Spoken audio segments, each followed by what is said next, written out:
On n'a pas encore entendu le message de la conversion, de la repentance, surtout. Mais ça, quand j'en parle la fois, tu sais, ils pensent toujours que c'est de la religion en famille.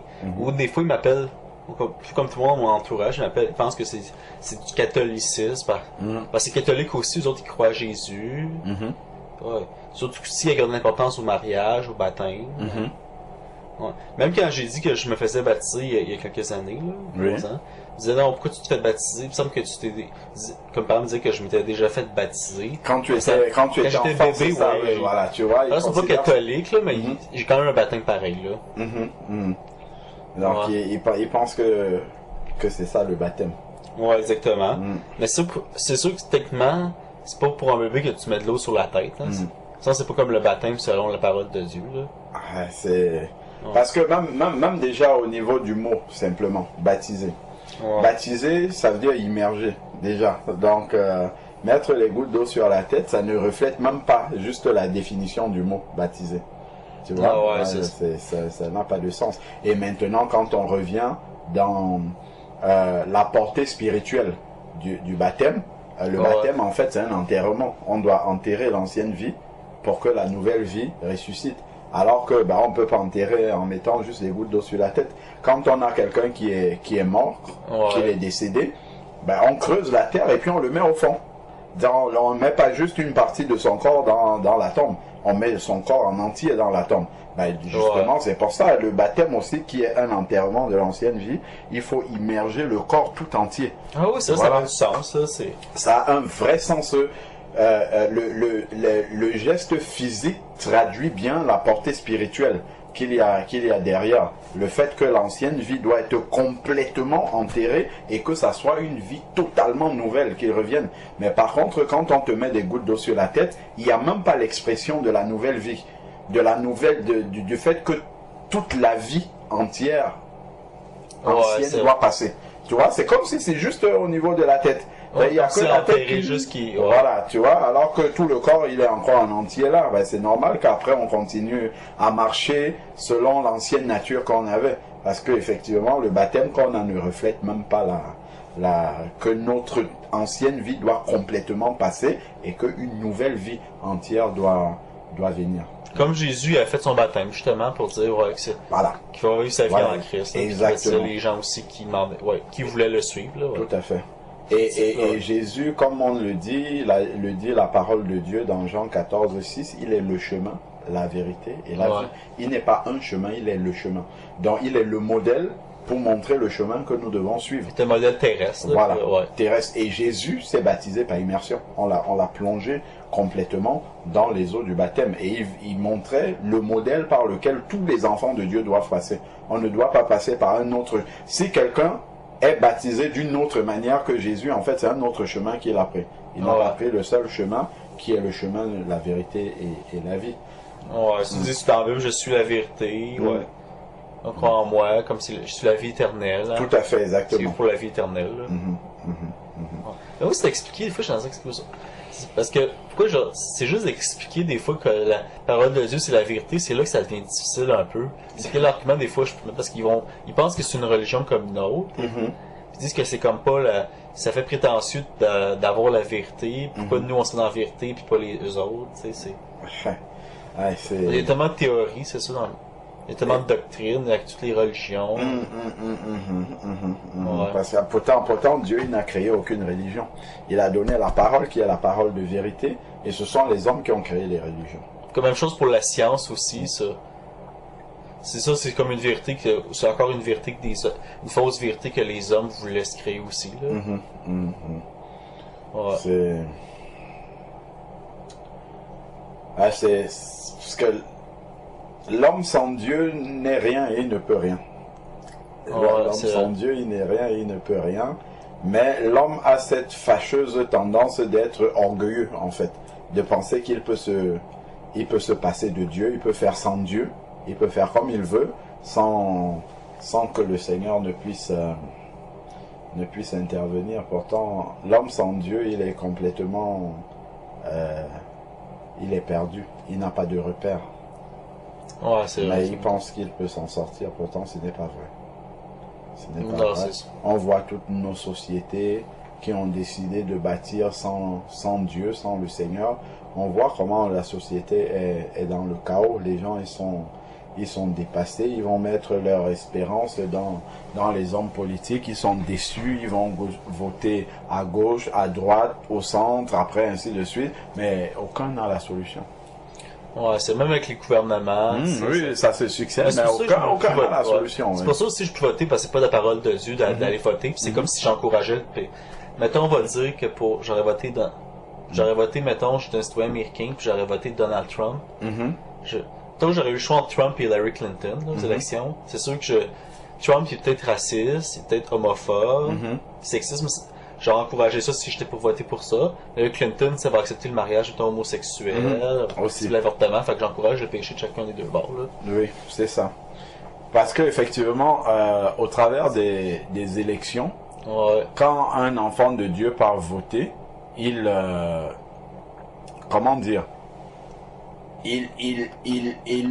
va voter quelqu'un qui va le représenter, qui va porter sa voix normalement. Donc tout le programme que la personne va faire, tu portes la responsabilité avec lui. C'est ça. Hein? Donc s'il va appliquer le mariage homosexuel et tout, ça veut dire que tu portes la responsabilité avec lui. C'est comme si tu approuvais dans le fond. Exactement. C'est pour ça que moi aussi personnellement, je participe au vote pour ces raisons-là. Parce que je sais que le fait d'avoir voté un candidat, forcément, ma responsabilité est engagée dans toutes les mesures qu'il va prendre. Donc voilà pourquoi moi je prends du recul et puis je prie simplement. C'est comme une forme d'idolâtrie aussi. Oui, aussi oui. Donc moi je vais prier pour que Dieu fasse que les élections se passent bien et que lui-même il choisisse la personne qu'il a désignée afin que cette personne-là puisse accomplir le plan de Dieu. Voilà, c'est ça. Mais aller comme ça faire un choix, à moins que vraiment le Seigneur me révèle lui-même dans la prière qu'il me dise que non, voilà, tu dois aller voter et tu vas voter tel candidat. Bon, là, à ce moment-là, je vais aller le faire, sachant que le candidat que je vais voter, ce n'est pas parce que je vais faire comme tout le monde ou je vais lire le programme de chacun et de choisir celui qui m'avantage. Moi, non, c'est pour aller accomplir la volonté de Dieu. Parce que Dieu peut désigner un candidat pour accomplir un jugement sur le pays, comme il peut désigner un candidat aussi pour accomplir une autre volonté sur le pays. Mais c'est sûr comment la politique est faite, c'est sûr qu'on voit que c'est tout comment c'est structuré, c'est sûr que c'est pas du tout de Dieu. Oui, c'est sûr. C'est pour ça que c'est sûr que c'est pas de Dieu, puisque il y a le vrai gouvernement de Christ de toute façon là. Oui. Puisque déjà à l'origine, lorsque le peuple d'Israël a décidé d'avoir un roi, le Seigneur avait dit à Samuel que ça c'est le peuple était en train de le rejeter lui. Donc avoir un président de la République, ça c'est rejeter Dieu bibliquement. Parce que en fait les hommes ils préfèrent mettre leur espérance dans un être humain qui va faire des choses, qui va mettre des programmes au lieu de s'attacher à Dieu et de s'attendre à Dieu pour toute chose. Non, c'est sûr que la politique n'est pas du tout conforme à la volonté du Seigneur. Ça où je priais souvent pour l'autre fois, la dernière fois qu'il y a eu des votes, il y a eu des élections provinciales. Oui. Mais j'ai voté un parti qui est pas tellement reconnu, mais qui se reprend dans mon comté, mais c'est pas un parti qui gagne des votes. Là. Un parti nul, comme si je voulais mettre à part, mais j'aurais dû. Je me suis dit non, pourquoi j'ai voté quelque chose, j'aurais dû rien. C'est sûr que c'est pas. Le parti qui avait gagné, c'était la CAQ. Mais si j'avais voté pour. Je vais pas voter pour des partis connus parce que c'est sûr que c'est des partis. C'est sûr que là, je encourage. Je pense que c'est comme si j'avais encouragé un politicien un peu dans son péché. Tout à fait. Mais j'ai voté comme un parti qui n'a pas rapport, mais j'aurais comme parti nul qui. Mais je me suis dit, j'aurais peut-être pas dû non plus le faire pareil. J'aurais dû complètement rien faire. C'est vrai que pour participer au vote, il faut vraiment être conduit par le Seigneur pour le faire et voter celui qui est le choix du Seigneur. Or, si tu ne le sais pas, il vaut mieux ne pas s'aventurer là-dessus. Il vaut mieux ne pas s'aventurer là-dessus. Parce que tout ce que la personne va faire, ça t'engage forcément spirituellement. Exactement. Là, et ça, ce sont des péchés auxquels on ne pense pas à se repentir. Parce qu'on ne pense pas que ça nous a engagés, alors que tout ce qui va faire de mal, on est engagé, on partage ça avec lui. Parce qu'on a comme approuvé comme qu'est-ce qu'il on a approuvé, tout à fait. Tout à fait, et ça, il faut demander pardon à Dieu pour cela, oui, c'est ça. Alors là aussi, c'est bon aussi un chrétien d'aller voir un médecin. Si un chrétien peut aller voir un médecin, non, ça, en fait, comment dire, ça manifeste un manque de foi, donc une foi qui n'est pas suffisante. Donc, la médecine est comme une béquille. Donc, le Seigneur, il ne condamne pas la médecine, hein, puisqu'on a, Luc, qui était un médecin. Et la Bible ne nous dit pas que quand Luc s'est converti, il a abandonné la médecine. Tu vois, là, dans la médecine est comme une béquille.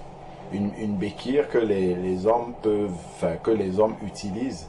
Mais c'est sûr que c'est la guérison divine qui donne toute la gloire à Dieu. C'est vrai que parfois, on va prier et demander au Seigneur de donner la sagesse aux médecins.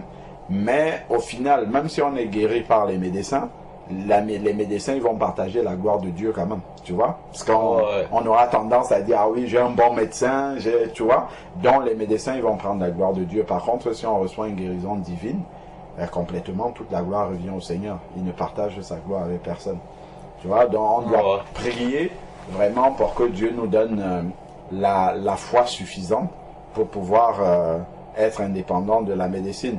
Mais par contre, même si quelqu'un a réussi à atteindre un niveau de foi où il ne voit plus les médecins, où il ne prend plus de médicaments, par rapport aux autres, il ne doit pas être dans une attitude d'imposer ça aux autres, parce que c'est une question de foi. C'est vraiment une question de foi, et chacun a sa démarche dans la foi avec le Seigneur, dans le sens où on ne progresse pas dans la foi à la même vitesse. Donc il y en a qui progressent plus rapidement dans la foi que d'autres. Donc par rapport à la médecine, si aujourd'hui je ne prends plus les médicaments, je ne peux que encourager mes frères en partageant leur témoignage, mon témoignage personnel de comment le Seigneur me conduit avec les autres, pour que ça fortifie leur foi et que eux-mêmes puissent prendre cette initiative-là. Tu vois? Ça, sans que ce soit une imposition. Voilà, sans que ce ne soit une imposition, c'est ça. Pas dire non, je veux pas que tu ailles voir un médecin. Voilà. Si quelqu'un va voir un médecin, moi ça m'arrive encore, enfin c'est vrai que j'ai pas été malade récemment, mais ça m'arrivait encore d'aller consulter le médecin parce que ma foi n'est pas suffisante pour pouvoir être guéri de manière divine. Mais ça doit être notre prière pour que la gloire de Dieu éclate. Parce qu'on sait que par les guérisons divines, en le partageant, en témoignant à ceux qui ne croient pas, ils peuvent être touchés par notre témoignage. Parce que si tu vas voir un païen, tu lui dis, j'ai un témoignage que mon Dieu il est vivant, il m'a guéri de la maladie, et puis tu lui dis, voilà, j'avais telle maladie, et puis je suis allé voir le médecin, et puis j'ai été guéri, donc Dieu est puissant. Il va dire, tiens, il y a quelque chose qui ne va pas, parce que moi aussi quand je suis malade, je vais voir le médecin, je suis guéri, mais c'est pas pour autant que c'est Dieu qui l'a fait, parce que lui il ne reconnaît pas. Ça c'est le médecin qui glorifie dans ce temps-là. Tu vois, lui il va mettre sa foi, il va se dire, c'est le médecin qui a fait. Tu vois, alors que nous on a compris que c'est Dieu qui guérit au travers du médecin. Tu vois, donc c'est plus ça va plus percuter et toucher les gens lorsque c'est une guérison divine sans l'intervention humaine. Tu vois, c'est pour ça qu'on doit prier pour que Dieu nous donne vraiment d'accepter, de manifester la foi suffisante pour être guéris, et de prier même pour les malades, pour que les malades soient guéris eux aussi, afin que la gloire de Dieu soit complète et que ça attire les âmes au Seigneur. Parce que c'est ce que le Seigneur Jésus faisait. Quand il arrivait, il priait pour les malades étaient guéris. Il guérissait les malades, il ne priait pas forcément, il proclamait des paroles de guérison. Donc il guérissait les malades pour que les âmes soient sensibles, bien disposées, et là maintenant il commençait à prêcher l'évangile, et là l'évangile portait dans les cœurs. Des miracles aussi. Voilà, exactement, parce que en voyant les miracles, ils comprenaient que la grâce de Dieu est vraiment l'amour même. Est-ce qu'on le fait encore aujourd'hui, mais c'est peut-être trop de monde, même des chrétiens se pensent trop qu'on le fait plus aujourd'hui, il n'y a plus de guérison ça existe encore, ben si. Jésus, ce que la parole de Dieu, il va jamais changer. Là. Il reste le même qu'il y a 2000 ans quand il Amen. est sur terre. Là. C'est la foi qui a diminué, tout simplement. Ouais, ben c'est pas Jésus, lui, n'a pas changé, c'est la foi qui a diminué. Et bon, la foi diminue aussi parce qu'on a en même temps aussi, comment dire, avec ce que le monde appelle les progrès de la science, ça fait en sorte qu'on a le choix d'aller voir le médecin ou pas. Donc ça affaiblit notre foi. Tu vois, la confiance à notre médecin. Voilà, on fait confiance à l'homme, tu vois, ça affaiblit notre foi. Ce n'est pas une excuse, mais comme on a le choix, ben voilà, au lieu de mettre ta foi à l'épreuve et puis de souffrir encore pendant le moment où le Seigneur ne t'a pas encore guéri, tu dis ben autant mieux aller prendre des médicaments et puis c'est réglé une bonne fois pour toutes. Tu vois, mais si on n'avait pas le choix, peut-être on serait plus en même de mettre notre foi à l'épreuve si on n'avait pas ce choix-là. Ouais, c'est vrai. C'est juste sur des situations, comme exemple, si quelqu'un se casse une jambe ou est blessé, juste la prière, ça peut aider aussi. Bien sûr. Puis ça peut réparer, mettons, le membre qui est cassé. Si quelqu'un qui... Bien sûr, ça a déjà eu. Pas plus le 911 automatiquement. Puis, Tout à fait. Ce sont des guérisons et des restaurations physiques que le Seigneur fait encore aujourd'hui. Enfin, qu'il a toujours fait, hein. Mais c'est vraiment au niveau de notre foi, on n'a pas suffisant. C'est qu'on a été formaté comme ça, même en se convertissant. On a été formaté, ah oui, dès qu'il y a tel bobo, ah oui, c'est le médecin qu'il faut aller voir, c'est le pharmacien, il faut prendre tel médicament, tout ça. Et donc, on ne laisse plus vraiment le Seigneur, on ne s'attend plus au Seigneur pour la guérison. Et ça c'est... Et ça, pour l'amour vraiment de voir les âmes converties, les âmes se convertir, il faut prier vraiment pour que le Seigneur nous accorde de revenir à une foi authentique pour voir les malades être guéris. Ça, c'est important. C'est un peu la prière pour la guérison. Là. Même pour moi-même, des fois, ça m'arrive d'avoir tendance à consulter un médecin si j'ai quelque chose. Là. Même si c'est comme juste une question. L'autre fois, c'était un dentiste qui m'avait référé au médecin. J'étais consulté un médecin pour poser... J'étais pas malade, mais c'était juste pour poser une question si j'avais pas d'acidité de l'estomac. J'ai consulté le médecin pour une raison comme ça. Là. Puis quand je m'étais fracturé le bras le passé, j'étais consulté un médecin aussi. Mais Ben, juste pour ça, je pense pour avoir la guérison, je pense en prier pour avoir beaucoup plus la foi par rapport à la guérison. Tout à fait. J'ai comme manqué un peu de croire que c'était possible la guérison divine, mais je vois. Alors que tout est possible avec le Seigneur. Bien sûr. Le Seigneur nous dit dans sa parole que tout est possible à celui qui croit. Et il dit aussi, il te sera fait selon ta foi. Donc, quand il dit, il te sera fait selon ta foi, ben, si tu mets la foi dans les médicaments, oui, tu peux trouver la guérison, mais ça ne donne pas la gloire à Dieu. Tu vois? Et si tu mets ta foi simplement en Dieu qui est capable de te guérir, c'est ce qui va arriver parce que tu as mis ta foi dans le Seigneur. C'est vrai qu'on doit prier vraiment pour que les guérisons divines se manifestent parce que ça va faciliter l'évangélisation. Ouais, ça de beaucoup là aussi. Ça va vraiment faciliter l'évangélisation. Là, on le voit tellement peu, là, mais c'est vrai qu'il faut... C'est que tout est possible, là, mais c'est... Ouais, comme tu dis, il faut vraiment que ça se manifeste plus, là. Tout à fait. Ouais. Faut même quand j'en parlais aux gens de guérison divine, tout ça, je me faisais rire de moi un peu quand je disais ça, là. Ouais, parce que... Il faut parler des choses qu'on vit.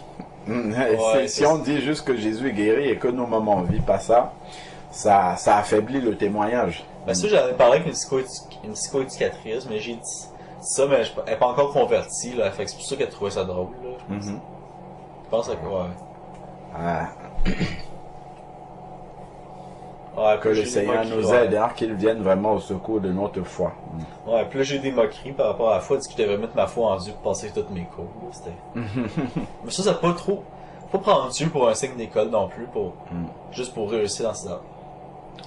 Et il ne faut pas s'approcher du Seigneur avec un cœur intéressé.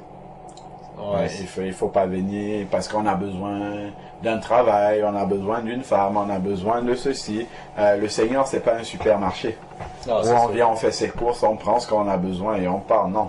Et combien de fois pour passer toutes ces cours, moi je pense que c'est la persévérance. Puis pour que ça aille bien, mais faut pas, comme pas venir au Seigneur juste pour... Pour ça, oui, juste oui. pour ça, comme si c'était un fétiche. Là. Non, non, le Seigneur, c'est pas un fétiche. Ah, c'est ça. Ce n'est pas un fétiche. C'est ça, par exemple, si j'ai fait une fois de cours de yoga, là, ça me troublait spirituellement. Je continue encore à y aller un peu. Mais finalement, j'ai fait le choix, j'ai dit non, faut que j'arrête d'y aller. Là. Parce que justement, c'est pas de Dieu, là. le yoga a des, comment dire, il y a des connexions spirituelles qui se font. Et qu'on pense à l'origine, c'est parti de l'hindouisme à la base. Comment? C'est parti de la religion hindouiste. Hindouiste, tu vois. Donc forcément, en fait, derrière des sports comme ça, vu que ça touche à l'esprit, donc derrière, en fait, tu as des esprits démoniaques qui vont passer par là pour posséder des personnes et tout ça. Donc il faut être extrêmement méfiant par rapport à ça. Si on n'a pas la certitude que Dieu agrée quelque chose, il ne faut pas se lancer là-dedans. Parce que c'est une porte ouverte, en fait. Ouais, ben ça c'est... Mais juste les positions qui enseignent, c'est sûr que... Parce que nous, ce qui était vrai, psychodiatrie, je disais que je lâchais le yoga parce que c'était pas contre la volonté de Dieu. Tu sais, j'en ai dit beaucoup, là, comme... Voilà, je mets ça à essayer de me montrer le plan de cours pour dire qu'il n'y a rien de spirituel là-dedans, que c'est juste comme pour développer tes exercices. Juste pour développer tes habiletés physiques, mais c'est sûr que... Juste avec le nom yoga, tu sais, on voit qu'à la base, tu sais, c'est quand même malsain, c'est une position qui enseigne à faire, mais c'est parti de quelque chose de spirituel. C'est spirituel, tout à fait. Même si à l'école, ils font peut-être pas de spiritisme, là. Il y a peut-être pas une possession démoniaque, mais ça reste que c'est encourager. C'est encourager quelque chose de satanique, là. Tout à fait, exactement. Donc, pour ça, je me suis engagé pour faire d'autres sports après. Sports qui allaient pas à l'encontre de la volonté de Dieu, là. Ça, j'ai pris des cours de natation, ça, je me dis, il n'y a rien de diabolique là-dedans. C'est sûr, je pense que le Seigneur, il veut qu'on fasse du sport, il veut qu'on prenne soin de nous autres. C'est sûr que faire du sport, c'est pas diabolique, mais en même temps que si tu n'es pas trop adepte. Voilà, il faut rester très vigilant. Moi, ce qui m'embête dans la natation, moi j'aimais beaucoup la natation avant de me convertir. Ce qui est embêtant, c'est l'exposition du corps. Ouais, et le fait aussi de voir le corps d'autres personnes, tu vois. Parce que les personnes qui sont à la piscine ne sont pas forcément converties, donc elles n'ont pas leur esprit est dans la mort, donc elles n'ont pas conscience de l'importance que Dieu donne au corps, parce que Dieu dit que notre corps est le temple du Saint-Esprit. Donc comme ces personnes n'ont pas conscience de ce que la valeur que Dieu donne au corps, elles ne sont pas choquées de montrer son corps comme ça et tout, mais quand tu as un enfant de Dieu qui a compris déjà l'importance que Dieu donne au corps, il va pas l'exposer comme ça, que c'est le temple du Saint-Esprit.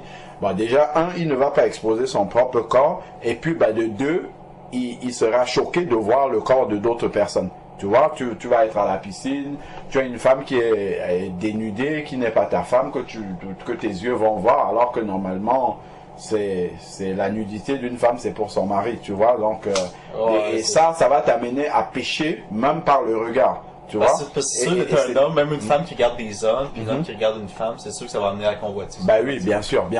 Tu vois, donc du coup, pour éviter tout ça, moi j'ai dû renoncer à la piscine. Ça peut m'arriver si je vais à la piscine. C'est peut-être, je me rappelle la dernière fois que j'ai été à une piscine, c'était peut-être en 2012 comme ça, et c'était parce que on était allé en vacances et puis c'était dans un hôtel et tôt le matin il y avait personne, il y avait vraiment personne. Je suis parti à un moment où il y avait personne. Voilà, tu vois. Mais si t'as pas une piscine privée comme ça où tu peux être tout seul, là c'est délicat. C'est peut-être y aller le plus tôt possible ou une heure qu'il n'y a personne. Oui, quand il n'y a personne c'est bien. Oui, là il n'y a pas de problème. Parce que si tu es tout seul, il n'y a pas de problème. C'est par rapport aux autres. C'est vraiment le rapport avec les autres. Ça c'est correct, c'est une piscine dans ta cour. Oui, si c'est chez toi ça va. Tout à fait, si c'est chez toi. Puis une plage, ça dépend. Si tu sais que c'est une plage qui n'est pas fréquentée, qui se met personne. Voilà, oui. C'est vraiment par rapport à l'autre. C'est par rapport à l'autre que ça pose un problème. Ouais, c'est vrai que même si la personne n'est pas tenue, ça reste que surtout maintenant que les maillots de bain, là, surtout pour les femmes, s'ils montrent leur corps comme bien sûr, ça expose. Ça va de pire en pire maintenant, les bikinis. Là, oui, voilà. Avant, c'était moins des bikinis qui couvraient quand même le corps. Tout à fait. Mais là, on dirait que tu vois les formes. C'est même ça, je suis troublé quand je vois ça. Ben oui, c'est pour ça que justement, le Seigneur demande à la femme de s'habiller de manière décente pour ne pas être une pierre d'achoppement et puis pour que vraiment le temple du Saint-Esprit que représente le corps soit saint. Soit saint et n'attire pas de convoitise. C'est ça. Ouais, exactement. La même chose pour les hommes, c'est sûr, même ça peut attirer la convoitise, même si parce que les gars, on se baigne avec rien, nous autres. Fait que même ça peut attirer la convoitise aussi, là, à la base. Oui, non, c'est ça, hein, ça, on doit être... on doit être vigilant par rapport à ça et laisser vraiment le Seigneur nous dépouiller de ce qui n'est pas de lui. Parce que nous, il y a des choses qu'on aime, on a les convoitises qui sont encore dans le cœur, mais comme le Seigneur, lui, voit au-delà, il sait que ça, c'est pas bon pour nous. Nous, on peut croire que c'est bon pour nous, mais en réalité, c'est pas bon pour nous, et puis ça ne glorifie pas le Seigneur, et puis ça ne donne pas un bon témoignage du Seigneur vis-à-vis des païens.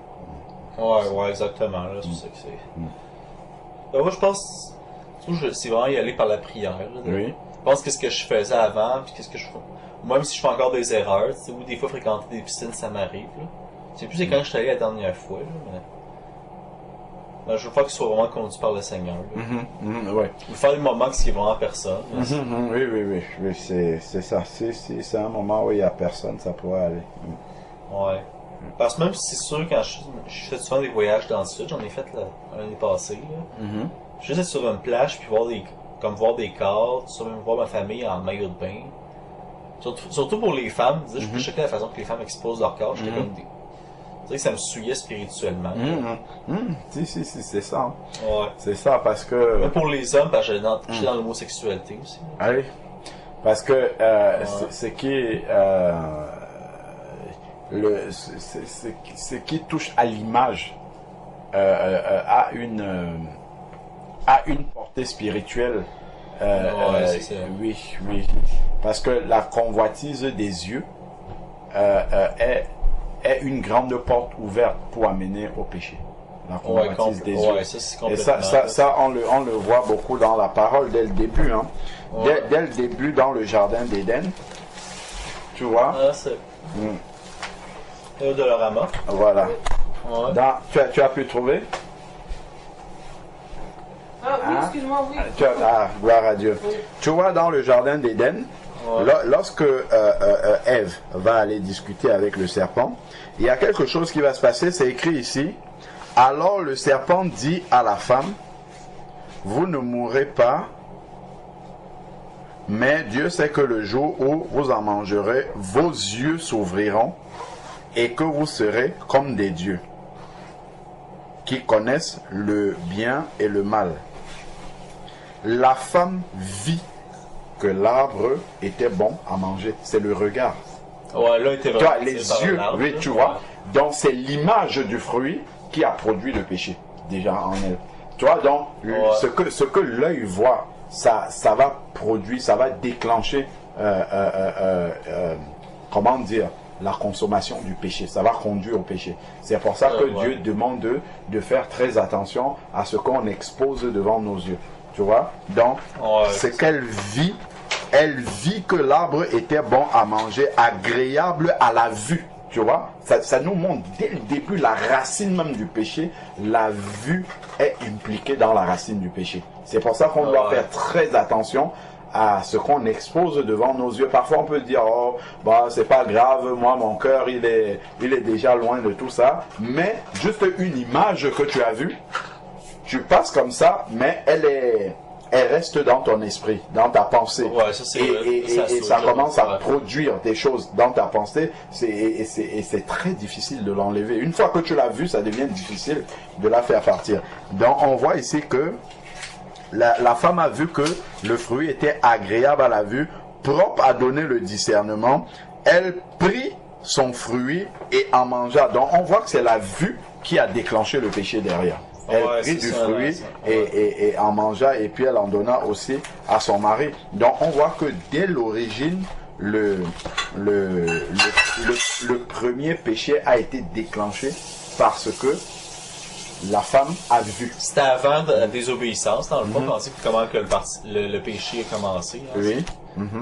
Donc c'est vraiment le fait d'avoir vu le fruit qui a déclenché l'action. Comme pour l'admiration du fruit qui était comme défendu. Là, tu vois? Ouais. Donc c'est pour ça qu'on doit vraiment faire attention à ce qui est exposé sur nos yeux. Parce que même si on croit être suffisamment fort pour résister au péché, mais une fois que l'image est là, ça entraîne le péché. Ça, c'est subtil. Ben, la convoitise, remarquez, c'est un péché quand même très subtil. Hein, très subtil. Quelque chose, puis là, tu dis ça reste, puis là, sans le vouloir, des fois, tu as commencé à pécher. Alors, même si c'est quelqu'un qui est sérieux avec Dieu, si tu laisses pas la convoitise, c'est ça peut être un gros fardeau aussi dans la foi. Là. Oui, tout à fait. Parce que ce que les yeux voient, ça déclenche la convoitise dans le cœur. Ouais. Et la convoitise dans le cœur va produire le péché. Tu vois, c'est en plusieurs étapes. Les yeux vont voir, le cœur va accoucher de la convoitise, et la convoitise va pousser à l'action du péché. Mais c'est sûr que comme la télévision, c'est comme une meilleure façon de pécher aussi. Là. Aussi, bien sûr. Les films, les dessins animés. Oui, c'est tout ce que tu exposes comme ça devant tes yeux, ça produit des choses dans la pensée, et ces choses-là, dans la pensée, une fois qu'elles sont produites, ça va attirer une convoitise dans le cœur, et ensuite l'action de péché va arriver. Quand on regarde dans 1 Jean, chapitre 2, il parle de ça aussi. 1 Jean, chapitre 2, verset 15, il dit « N'aimez pas le monde et ce qui est dans le monde. Si quelqu'un aime le monde, l'amour du Père n'est pas en lui. Car tout ce qui est dans le monde, voilà ce qui est dans le monde. La convoitise de la chair, la convoitise des yeux. » Donc on voit que ce qui est exposé au regard, immédiatement accouche la convoitise. Derrière, tout de suite, il y a la convoitise qui va venir. C'est comme ça transmet, puis là, ça va comme vers la chair. Voilà. Tu vois, ça produit la convoitise. Donc on voit ici, car tout ce qui est dans le monde, ici, la convoitise de la chair, la convoitise des yeux et l'orgueil de la vie ne vient pas du Père, mais vient du monde. Ouais, c'est ça. Et le monde passe et sa convoitise aussi, mais celui qui fait la volonté du Père demeure éternellement. Et on voit aussi que même dans le gouvernement de l'Antichrist qui va venir, l'image a eu un rôle important aussi. Parce qu'il va exposer l'image de la bête, faire en sorte que, demander que tous puissent adorer la bête, et exposer l'image de la bête pour que tout le monde se prosterne devant elle, ainsi de suite. Animer l'image de la bête, faire parler l'image de la bête. Tout ça, on voit que l'image, en fait, a une place importante. Parce qu'il sait que, au travers de cette image-là, la consommation du péché sera là, immédiatement. Mais ceux qui disent comme ça a vraiment rapport avec la télévision aussi, quand ils disent l'image de la bête par là, la télévision, c'est beaucoup pour préparer ça aussi. C'est ce que je te disais aujourd'hui, non? L'image de la bête. Je lui disais, effectivement, quand l'apôtre Jean a parlé de animer l'image de la bête et faire parler l'image de la bête, quand on regarde la télévision aujourd'hui, c'est exactement des images ça. qui parlent, là, oui, les images qui parlent, c'est la télévision, c'est Internet, tout ça. Ça, c'est vraiment un moyen qui est déjà prêt pour que l'image de la bête puisse être animée, faire parler et adorer. Et en fait, la logistique technique, elle est déjà là pour ça. Mais ça, je pense qu'on est vraiment, selon la Bible, on est comme vraiment rendu l'étape que c'est comme le nouvel ordre mondial. Oui. Là, on y est vraiment. Ouais, ça me coûte. On y est vraiment. Ouais.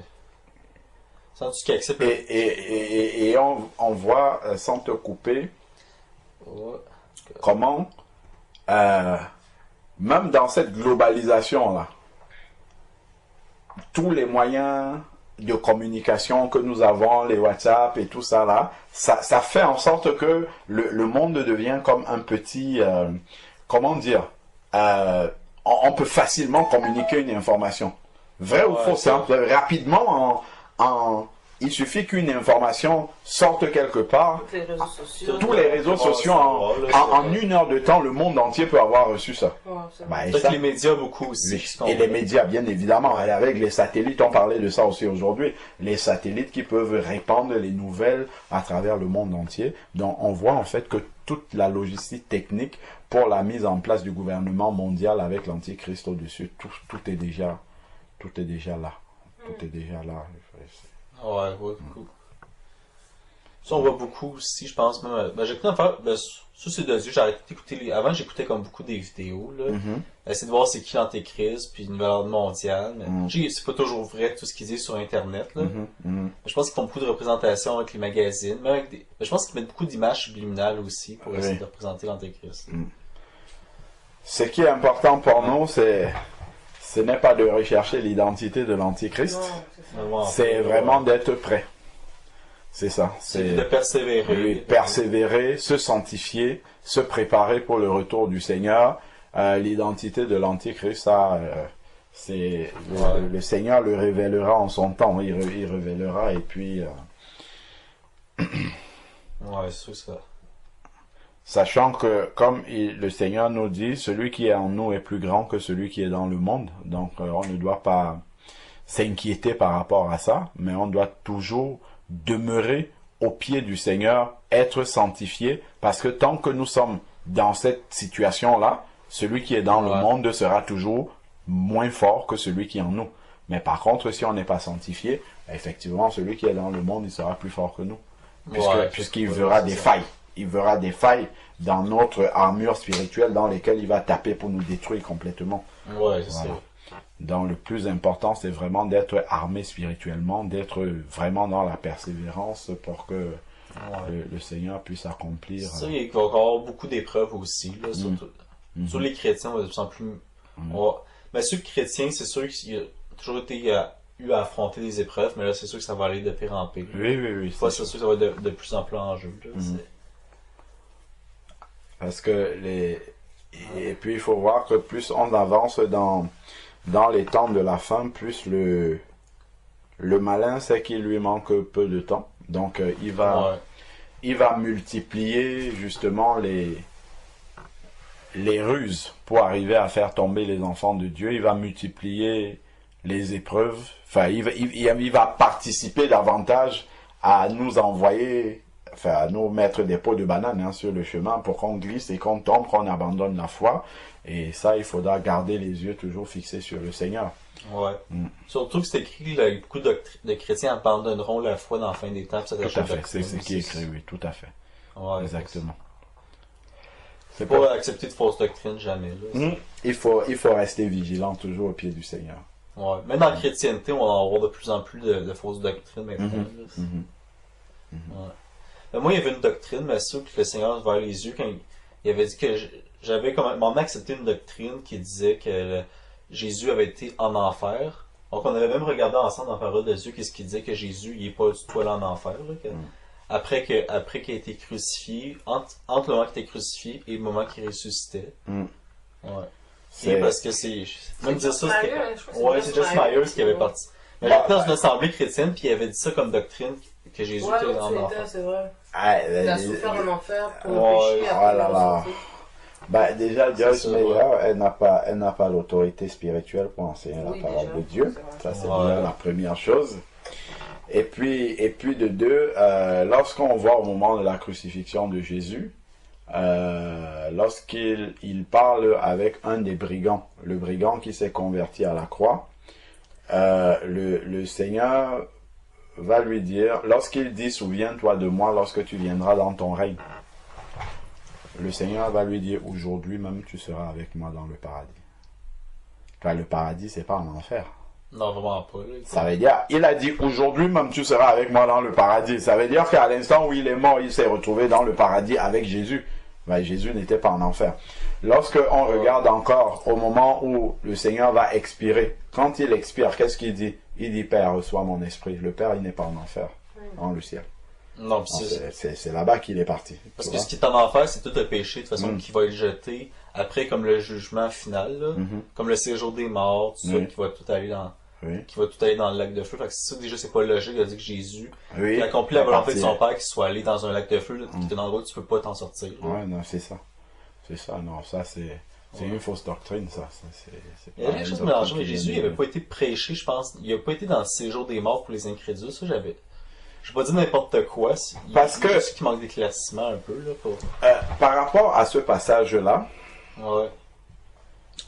La Bible, parce que dans la compréhension qu'on a de la parole de Dieu, il faut toujours veiller, quand on a une compréhension d'un passage, il faut veiller à ce que ça ne soit pas en contradiction avec d'autres passages de la parole de Dieu. La Bible nous dit qu'il est réservé aux hommes de mourir une seule fois, après quoi vient le jugement. Hébreux 9, verset 27. Ouais. Et donc, dire que Jésus est allé prêcher à des incrédules, parce que l'évangile prêché, c'est apporter la bonne nouvelle. Oui, la bonne nouvelle, c'est un message de salut. C'est-à-dire, c'est un message qui peut sauver des personnes. On ne prêche pas l'évangile à des personnes qui sont déjà perdues. Si tu prêches l'évangile à quelqu'un, c'est quelqu'un qui peut encore se convertir. C'est quelqu'un qui peut encore accepter Jésus. Or, ça serait anti-biblique de dire que quelqu'un peut être sauvé alors qu'il est mort déjà. Et qu'il est mort incrédule. Il ne peut pas être sauvé s'il est mort incrédule. Ouais, il parlait comme des âmes perdus de ceux qui sont nés avant le règne avant que Jésus vienne sur terre, là. Oui, mais même pour ces âmes-là, la Bible nous dit bien que chacun est jugé par rapport à, je crois c'est dans Romains où il dit que celui qui n'avait pas la loi est jugé sans loi, celui qui est sous la loi est jugé par la loi. Donc chacun, en fait, le Seigneur, dans sa justice, exerce son jugement sur les êtres humains par rapport à la proportion de lumière qu'ils ont reçue dans leur vie. Donc, le Seigneur Jésus sait comment il fait pour sauver celui qui a vécu sous la loi de Moïse, celui qui a vécu au temps d'Adam et Ève, ainsi de suite. Il sait ce qu'il va appliquer. Donc, le Seigneur Jésus ne peut pas aller annoncer l'évangile à des personnes qui sont mortes incrédules. Ça veut dire que potentiellement on pourrait recevoir le salut après la mort, ce qui revient à la doctrine du purgatoire que les catholiques prêchent. Ouais, c'est vrai que ça n'a pas de sens. Voilà, ça n'a pas de sens. Donc ça contredit une partie de la parole. Donc ce que moi j'ai compris en fait, au travers du passage où Jésus est allé parler aux personnes qui avaient, où il est dit que Jésus aurait prêché aux personnes qui étaient incrédules au temps de Noé. Ce que moi j'avais compris au travers de ce passage, c'est que Noé, en son temps, était animé de l'Esprit de Christ. Et il a prêché à des personnes qui n'ont pas reçu ce message et qui aujourd'hui sont condamnées. C'est ça que ce passage l'a dit, simplement. C'est ce que moi j'ai compris de ce passage. Ouais. C'est que Noé, c'était un prophète dont il était animé de l'Esprit de Christ et il prêchait à ces personnes-là. C'était un prédicateur de justice, comme nous dit le Seigneur. Donc, il prêchait avec l'Esprit de Christ et ces personnes-là qui sont incrédules sont mortes incrédules parce qu'elles n'avaient pas reçu le message de Noé. C'était aussi une façon d'amener d'autres âmes à être sauvées aussi. Avec l'arche aussi, là. Oui. Parce que tous ces gens-là, s'ils avaient été dans l'arche, donc il y a le déluge, puis ils auraient tout pu être sauvés parce qu'il y avait de la place pour tout le monde, apparemment. Normalement, oui. Normalement, l'arche, c'est l'image de l'église, hein. Il y a la place pour tout le monde dans l'église. Ah, ouais, oui, dans l'arche, il y a la place pour tout le monde. Et quand on va lire dans Genèse chapitre 7, il est écrit, ou 6 je crois, il est écrit que quand Noé est entré dans l'arche, le Seigneur a laissé encore 7 jours avant de fermer la porte. Il avait juste suivre sa famille, puis sa femme, ses enfants. Voilà, et les belles filles et les animaux. Il a laissé la porte ouverte encore pendant 7 jours. Pour laisser l'opportunité à ceux qui voulaient venir de venir. Mais les gens étaient tellement absorbés dans leur vie qu'ils ne se sont même pas rendus compte que celui qui prêchait, il n'est plus là, il ne prêche plus. Et ils ne se sont pas rendus compte et personne n'est venu. Ben, il a fermé la porte et là, le déluge a commencé. Ben, c'est là après ça que les gens, quand il y a eu le déluge, que là, les gens ils ont vu qu'il était comme trop tard puis qu'il aurait dû faire qu'est-ce qu'il était demandé. Surtout qu'il a laissé 100 ans en plus, hein, pour prêcher, là. Oui, il a laissé. Il serait mort à 960 ans, là. C'est après le déluge que les gens vivaient moins que 500 ans par la suite, hein. Oui. Oui, c'est après que le Seigneur avait ramené le nombre des années des hommes à 120, hein, je crois, c'est ça. Ouais. Mais je sais pas encore aujourd'hui, c'est c'est presque plus possible de dépasser 120 ans. Genre. Je sais qu'il y avait une Française qui était morte à 122 ans en 1997. Ça, c'est prouvé, là. Mais... Oui. C'est oui, je pense que c'est possible de dépasser 120 ans, mais c'est quand même rare. Hein. C'est rarissime. Donc, on voit vraiment que les paroles que le Seigneur a annoncées sont réalisées aujourd'hui. Même dans le psaume 90, il est dit que le nombre des années d'une personne s'élève à 70 et les plus robustes à 80. Et c'est ça à peu près l'espérance de vie aujourd'hui. Hein. Ça, c'est parti depuis après comme l'époque de Noé. Ouais. Mais comme au Moyen-Âge, j'imagine dire que les gens vivaient 40 ans, mais je pense qu'ils vivaient aussi longtemps qu'on vit aujourd'hui. C'est peut-être la moyenne aussi, parce qu'il y a eu quand même une maladie, il y avait eu la peste aussi. C'est peut-être ça qui a fait que c'est 40 ans, parce qu'il y a beaucoup de bébés qui mouraient aussi, je crois. J'ai pensé à l'espérance des... Ouais. Est-ce que pour la rallonge, tu voulais essayer? Ah oui, je vais essayer.